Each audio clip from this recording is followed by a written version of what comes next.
India bulls Dhani finance పేరుతో తక్కువ వడ్డీ రేట్లకు లోన్లు ఇస్తామని ప్రజల్ని మోసం చేసిన అంతర్రాష్ట్ర సైబర్ నేరగాన్ని పోలీసులు అరెస్టు చేసి రిమాండ్కు తరలించారు. ఈ వివరాలను వేములవాడ రూరల్ సర్కిల్ కార్యాలయంలో ఏఎస్పీ రుత్విక్ సాయి వెల్లడించారు. బీహార్ రాష్ట్రానికి చెందిన లక్కీ కుమార్ సదానంద్ కుమార్ తన సహచరులతో కలిసి ఫేస్బుక్లో నకిలీ పేజీ సృష్టించి లోన్ల పేరుతో ఆధార్ పాన్ కార్డు సేకరించి ప్రాసెసింగ్ ఫీజులుగా డబ్బులు వసూలు చేసి మోసం చేసినట్లు పోలీసులు గుర్తించారు. దేశవ్యాప్తంగా ఎన్సీఆర్పీ పోర్టల్లో నిందితుడిపై 30 ఫిర్యాదులు ఉన్నట్టు తెలిపారు. ఫజల్ నగర్కు చెందిన ఓ బాధితుడు 1.18 లక్షలు చెల్లించి మోసపోయిన ఘటనపై కేసు నమోదు కాగా గతంలో 3 సహచరుల్ని అరెస్టు చేశారు. తాజాగా ప్రధాన నిందితుని హర్యానాలో అదుపులోకి తీసుకున్న రిమాండ్కు తరలించారు. ప్రజలు ఆన్లైన్ లోన్ల విషయంలో జాగ్రత్తగా ఉండాలని, అనుమానాస్పద లింకులు, కాల్స్ను నమ్మవద్దని పోలీసులు సూచించారు. 1000 సంవత్సరాల క్రితం ఇదే జనవరి నెలలో దేశంలో తొలి జ్యోతిర్లింగమైన సోమనాథ్ ఆలయం అనేకసార్లు ధ్వంసానికి గురైన తిరిగి పూజలు ప్రారంభమైన చారిత్రాత్మక సందర్భాన్ని స్మరించుకుంటూ భీమేశ్వర ఆలయంలో బీజేపీ నేతల ఆధ్వర్యంలో ప్రత్యేక పూజలు, ఓంకార జపం నిర్వహించారు. ఈ సందర్భంగా ఆలయంలో శివాభిషేకం, ప్రత్యేక పూజలు నిర్వహించి దేశ సాంస్కృతిక వారసత్వ పరిరక్షణకు ఈరోజు ప్రాధాన్యతను గుర్తు చేశారు. అనంతరం ఓంకార జపం చేసి శివుని ఆశీస్సులు కోరారు. ఈ కార్యక్రమంలో పట్టణ బీజేపీ అధ్యక్షులు రాపిల్లి శ్రీధర్, మాజీ జిల్లా అధ్యక్షులు ప్రతాప రామకృష్ణతో పాటు పలువురు బీజేపీ నాయకులు, కార్యకర్తలు పాల్గొన్నారు.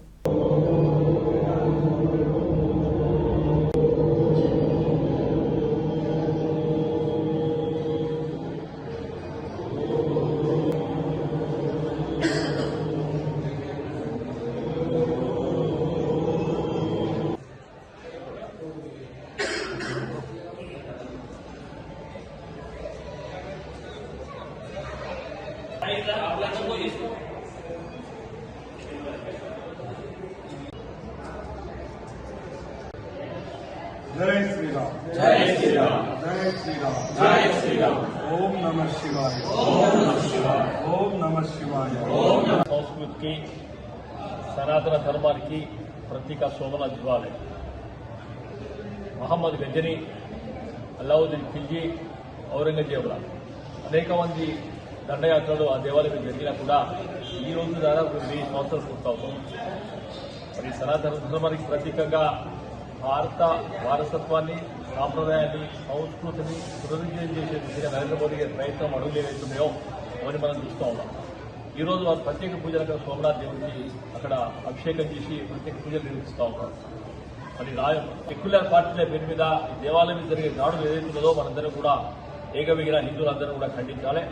రాజకీయాల ఖచ్చితంగా కూడా దేవాలయం దాడి చేయడం మనం కూడా ఖండించాలి. కనుక ఈ సనాతన ధర్మాన్ని, భారతదేశాన్ని అగ్రమగీ దేశం తీసుకుపోయే ప్రయత్నంలో మనందరం కూడా చేయొచ్చు. నరేంద్ర మోడీ గారి ప్రభుత్వానికి చేయొచ్చని ఇవ్వాలి. ప్రత్యేకంగా కరీంనగర్ పార్లమెంట్ సభ్యులు బండి సంజయ్ గారు హిందూ ధర్మం కోసం చేసే కృషి ఏదైతుందో మనందరం చూస్తారని కనుక వారికి అన్ని విధాలుగా చేతులు ఉండాలని కోరుతా ఉన్నాం. భారత్ మాతాకి జై. ప్రపంచ దేశాలలో కూడా భారత సంస్కృతి, హిందూ సంస్కృతి భారతదేశంలోనే నడుస్తున్న తరుణంలో అనేక దాడులతోటి మరి జ్యోతిర్లింగమైనటువంటి సోమనాథ్ దేవాలయంపై ఎన్నో దాడులు జరిగినప్పటికీ మరి అప్పటి నుంచి కూడా 1000 సంవత్సరాలు పూర్తవుతున్న సందర్భంలో మరి ఆ దేవాలయం పునర్నిర్మాణం జనవరిలోనే జరగడం, మళ్ళీ 75వ శకంలో కూడా జనవరిలోనే దేవాలయ పునర్నిర్మాణం జరిపించుకోవడాన్ని పురస్కరించుకొని ఈరోజు రాష్ట్ర పార్టీ ఆదేశాల మేరకు దైవం శివాలయాల్లో బీజేపీ పట్టణ శాఖ ఆధ్వర్యంలో ఓంకార జపం, దైవ దర్శనాలు, అభిషేకాలు నిర్వహించుకోవడం జరిగింది. జిల్లా వ్యాప్తంగా రౌడీ షీటర్లు, హిస్టరీ షీటర్ల కదలికలపై ప్రత్యేక నిఘా కొనసాగుతోందని జిల్లా ఎస్పీ మహేష్ బి గీత తెలిపారు.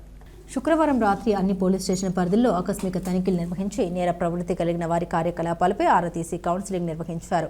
ప్రజల్ని భయభ్రాంతులకు గురి చేస్తూ శాంతి భద్రతకు భంగం కలిగిస్తే కఠిన చర్యలు తప్పవని ఎస్పీ హెచ్చరించారు. నేరాలకు దూరంగా సత్ప్రవర్తనతో ఉన్న వారి షీట్లను తొలగిస్తామని పోలీసు అధికారులు సూచించిన సమయాల్లో స్టేషన్కు హాజరు కాని పక్షంలో బైండ్ ఓవర్ చర్యలు చేపడతామని తెలిపారు. శాంతియుత వాతావరణాన్ని భంగం చేసే అసాంఘిక కార్యకలాపాలపై ఉక్కుపాదం మోపుతామని స్పష్టం చేశారు.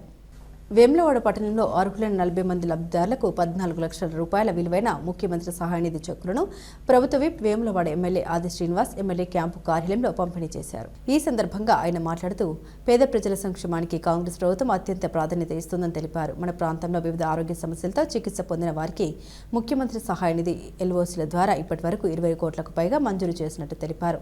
పేదలకు వైద్యపరంగా ఎలాంటి ఇబ్బందులు తలెత్తకుండా ప్రభుత్వం చర్యలు తీసుకుంటుందని తెలిపారు.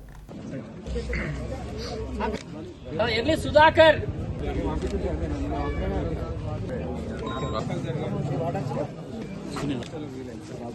మౌనిక వచ్చిందమ్మా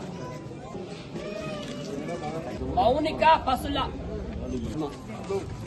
వేములవాడ పట్టణంలో గౌరవ శాసనసభ్యులు ప్రభుత్వ విప్ గారి ఆధ్వర్యంలో మరి పేదల సంక్షేమం కోసమే మరి పేదలు వారి ఆరోగ్య పరిస్థితి రీత్యా మరి పెద్ద పెద్ద కార్పొరేట్ హాస్పిటల్ వెళ్ళినప్పుడు మరి వారికి అయిన ఖర్చుల నిమిత్తం మరి ఏదో కొంత వారికి భరోసాగా గౌరవ ముఖ్యమంత్రి రేవంత్ రెడ్డి గారు మరి సీఎం రిలీఫ్ ఫండ్ ద్వారా ఈ ప్రాంతంలో వేములవాడ పట్టణంలో ఈరోజు గౌరవ శాసనసభ్యుల నాయకత్వంలో మరి 46 చెక్కులను 15 లక్షల రూపాయలు మరి ఏదైతే లబ్ధిదారులకు మరి ఇవ్వడం జరిగింది.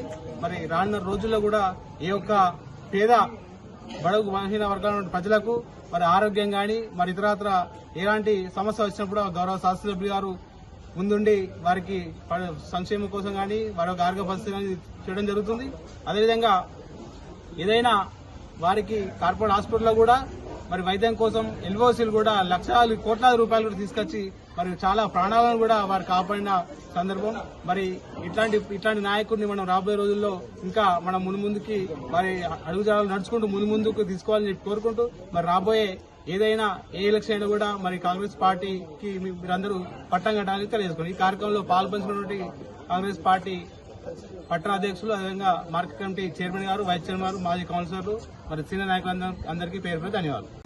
ఈరోజు సీఎం రిలీఫ్ ఫండ్ 46 చెక్కులు వేములవాడ పట్టణానికి సంబంధించిన చెక్కులు రావడం జరిగింది. ప్రజలకు పిలిచి మీకు Aarogyasri relief fund CM relief fund చెక్కులు వచ్చినాయని చెప్పడంతో వారు వచ్చి వారు చెప్తున్న మాటల్లో వింటుంటే మాకెంతో ఆనందంగా ఉంది. ఈ ప్రభుత్వం చల్లగా ఉండాలి, ఆశీర్ణ గారు చల్లగా ఉండాలి. మేము నెల 15 రోజులు అవుతుంది ఇవి దరఖాస్తు చేసుకుని అతి తొందరలో మాకు ఇప్పించిల్లు పండగ ముందట. మాకు చేదోడు కావాలి, ఈ డబ్బులు అందుతున్నాయి కాబట్టి మరి ఎల్లవెల్లలా సుఖ సంతోషాలు ఉండాలని, ఆరోగ్యంగా ఉండాలని, రాబోయే రోజుల్లో గత 15 సంవత్సరాల దాకా ఎమ్మెల్యేగా ఆశీర్ణనే ఉండాలని వారు దీవించడం జరుగుతుంది. దాదాపు 18 లక్షల పైచీలకు ఈ రోజు 46 చెక్కులు రావడం జరిగింది. రాబోయే మున్సిపల్ ఎన్నికల్లో వేములవాడ పట్టణానికి సంబంధించిన 28 వార్డులలో మా ఎమ్మెల్యే గారు ఎవరినైతే కాంగ్రెస్ పార్టీ అభ్యర్థిని ఎవరినైతే నిలబెడతారో వారిని భారీ మేరతో గెలిపించినట్లయితే వేములవాడ పట్టణంతో పాటు వేములవాడ నియోజకవర్గం సుతం వారికి చేదోడు వాదుగా ఉంటారు కాబట్టి డెవలప్మెంట్ అవుతుంది కాబట్టి వేములవాడ పట్టణ ప్రజలందరినీ వేడుకుంటున్నాం. రాబోయే కొద్ది రోజుల్నే మున్సిపల్ ఎలక్షన్ వస్తున్నాయి. మా అభ్యర్థులను భారీ మేరతో గెలిపించాలని అందరినీ వేడుకుంటూ అందరికీ నమస్కారం.